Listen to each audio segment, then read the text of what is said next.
না সেখানে। আরে তোকে কি মেরেছে নাকি? হ্যাঁ আমাকে মারবে, এত বড় সাহস তাদের। একবার গায়ে হাত দিয়ে দেখুক না, সবার হাত যদি না ভেঙে দিয়েছি। তাহলে তোকে কিছু বলেছে নাকি? হ্যাঁ আমাকে বলবে, এত সাহস আছে তাদের। আমাকে তো জানে না, আমিও উল্টে তাদেরকে বলে এসেছি যে আমার বাপের বাড়ি বংশ এলে না তোমাদের সবাইকে টাইট দিয়ে চলে যাবে। তাহলে তুই চলে এলি যে? চলে আসবে না, আমাকে দিয়ে তো তাদের বাড়ি সব কাজ করায়। ওমা তুমি মিথ্যাটা কেন বলছো? বাড়ির সব কাজ তো দিদুন করে দেয়। তুই চুপ কর, ছোট ছোটর মতো থাকবি, বেশি পাকামো দেখাতে আসবি না। আরে এর কথা বাদ দে, তাদের এত বড় সাহস আমার মেয়েকে দিয়ে কাজ করায়। হ্যাঁ তুই যা ঘরের ভিতরে যা, একটু বিশ্রাম কর, এর ব্যবস্থা আমি করছি। তুই যা। তুই বসে আছিস কেন? চল।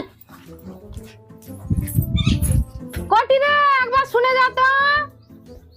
কি হয়েছে মা? আমার হাঁটুটা না ব্যথা